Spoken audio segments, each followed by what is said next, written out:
Right now, it's too late for people on the East Fork of the San Jacinto River to evacuate. That's according to Harris County Judge Lena Hidalgo. We're tracking the next round of rain that's expected to bring more flooding in northeast Harris County and southeast Montgomery County. And any minute now, we're expecting to get an update from Houston Mayor John Whitmire. The podium is set there, and we're watching and waiting for him at Kingwood's Fire Station 102. We'll be sure to bring this to you live just as soon as it gets underway.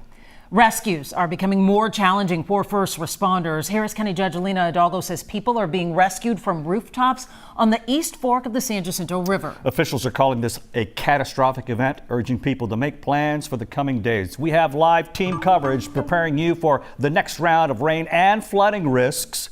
We have crews in Montgomery County and in northeast Harris County. Meteorologists Cheetah Kraft and Chris Ramirez have the latest. Cheetah, let's start with you. Okay, well, we are seeing, notice isolated thunderstorms, and some of these pockets are still producing some moderate rain, but it's really isolated. So on the big picture of our radar, notice not everyone is seeing rain. A lot of you are under cloudy skies, but it is in northeast Harris County. This is just west of Eastgate, south of Roman Forest, towards Mont Bellevue. This is all heading to our east. So we keep it fairly isolated for the rest of the evening, but we have these active flood warnings, especially along the San Jacinto River, along the East Fork there. Notice some of them continue through already early next week, and they may even be extended. We're going to dive into the numbers for the East Fork of the San Jacinto River and the Trinity River coming up in just a little bit. Looking ahead through the weekend, though, we have an active flood watch through Sunday afternoon through 1 o'clock. Another 1 to 3 inches of rain is expected. An isolated pocket, though, of 4+ is possible as we get into Sunday. Check out these numbers. So if you've been thinking, okay, what caused all of this flooding? Preliminary reports over the past 5 days have Groveton towards Trinity. Guys, 23.5 inches of rain over a 5-day period. That will do that. Willis at 20 inches, Huntsville at 12.5 inches, and then you look down to 3.5 inches of rain for Houston. So you get the big picture of how much rain we've seen over that 5-day period, and more is to come for the upcoming weekend. Meteorologist Chris Ramirez will have that in just a little bit. Guys, back to you. We'll pick it up from here. Thank you, Cheetah. Water is so high in places like Montgomery County. We've seen rescues throughout the day. This includes the River Plantation neighborhood. Jalissa Garza has been out there all day. She joins us now with the latest on conditions there. Hey, Jalissa.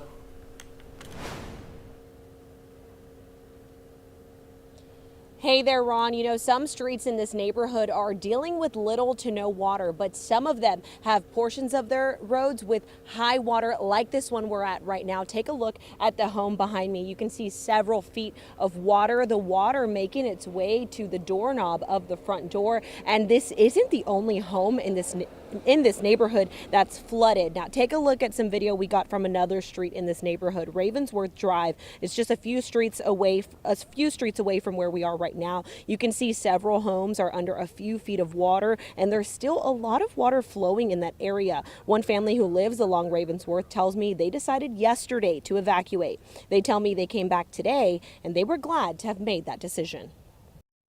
Even last night I thought, let's keep it at about 5 feet and below, and we'll just deal with that. And so really, in an odd way, I was just thankful because it could have been a lot worse. And there's people in this neighborhood who have it a lot worse than I do right now. The family says in January it flooded on their street and water got inside of the home, but it was nothing like today. We also saw other families braving the water to go back and grab things from their home. Now, another street right next to that one is where majority of the water rescues were taking place today. We'll give you a look at that tonight at 5. But for now, I'm going to go ahead and toss things to Victor Jacobo, who is also in Montgomery County. Victor, what are you seeing in the area that you're at right now?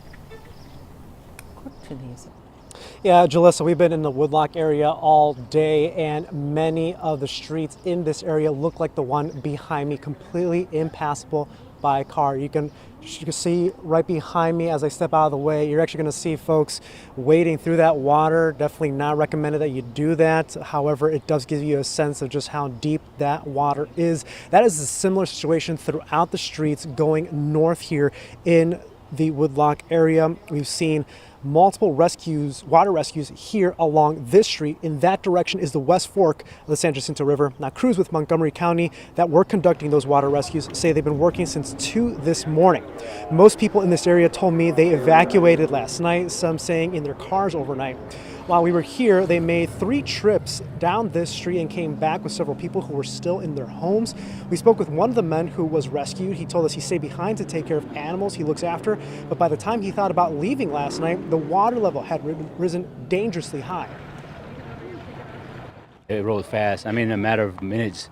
I mean, I couldn't tell. I mean, I'm not an expert about it, but it rose so fast that I just couldn't, make a decision of, I just had to stay there for my safety until. Now, many of the people we've spoken with are still shaken up by the situation that's been here and making their plans for how to pursue through the weekend, as this is an event that's going to keep going on for the next couple of days. I'm going to bring you more of their stories coming up at 5 o'clock, so be sure to join us then. For now, reporting live in Woodlock in Montgomery County, Victor Jacobo, KHOU 11 News. All right, thank you so much, Victor. Water rose dramatically today along the East Fork of the San Jacinto River. It got so bad, our news crew had to leave one area or risk losing their news vehicle in the flood.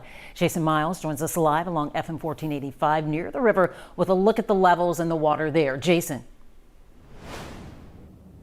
Hey there, guys. Yeah, just within the last few minutes, we saw a couple get rescued, brought out on a boat right here along FM 1485. We were set up around the bend here earlier today, but literally watching the water creep up from both sides of the roadway, we decided to seek higher ground, and hopefully it won't come up anymore, although county officials say it very well might. Take a look at some video from earlier. The current so strong moving across Casey Road here that high water rescue trucks were basically useless. So the Huffman Fire Department, the Harris County Sheriff's deputies along with them, used a boat to go back and get people and their pets out. Keep in mind, this is an area included in the mandatory evacuation, but a lot of people like to stay behind until the last minute in these cases. That's what happened today before those folks realized they needed to get out any way they could. A long-time resident told me this is the second time she and her husband have lost everything to flooding. The first time, of course, just 7 years ago in Harvey. My kids have been calling all day wanting to know where we're at, what we're doing, so. Can say you're safe now. Yes.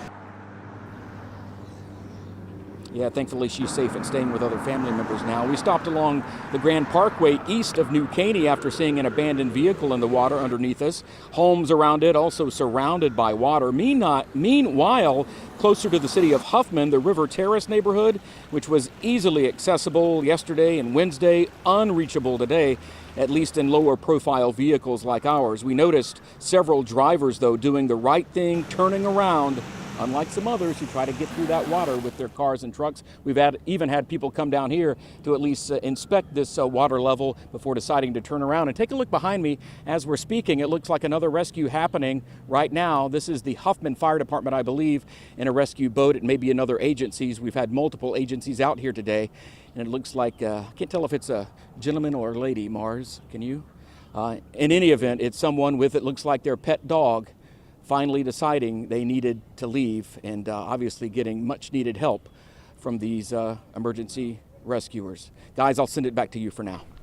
Happening live right there, another rescue, and likely not the last this evening and afternoon. Thank you so much, Jason. Meteorologist Chris Ramirez is here now with us. We're hopeful this weekend's forecast is an improvement, Chris.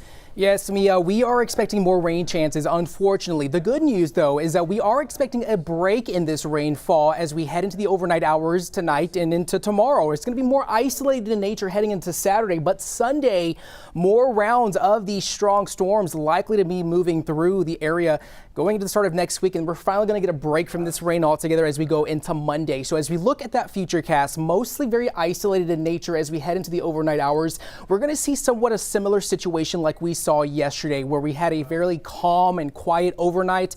We're going to see those isolated showers move through tomorrow. So very isolated tomorrow, mostly cloudy skies, but then Sunday, our first wave, or one of two waves of showers and storms likely to move through in the early hours of Sunday, around 4 to 5 a.m. And then we are expecting another wave of storms that's going to be moving through. And this is going to be bringing us some more heavy rainfall as well as some possible strong storm activity as we head into the start of our work week. But we're still really not out of the woods yet in terms of all of that water that has been flowing from upstream from the lakes, from Lake Houston, as well as along the San Jacinto River, even the Trinity River, dealing with the surge of the rainfall that we received today. We'll have more for you later in the newscast. Back to you.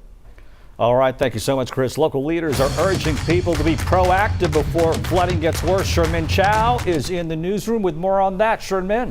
Yeah, Ron, Harris County leaders holding a press conference earlier today, updating folks and reiterating mandatory and voluntary evacuation orders to residents along the San Jacinto River, depending on where they live. Harris County's Office of Emergency Management is now at its highest activation level, level 1. It shared these maps showing mandatory evacuation for the East Fork of the San Jac from 1485 to Lake Houston, and that is for half a mile from the river. That's going to be that area in pink you see. The area in orange, recommended evacuations. That'll be the West Fork from Kingwood south down to Rio Villa. 3 shelters have opened for those in need. Those are churches and labeled there on your screen.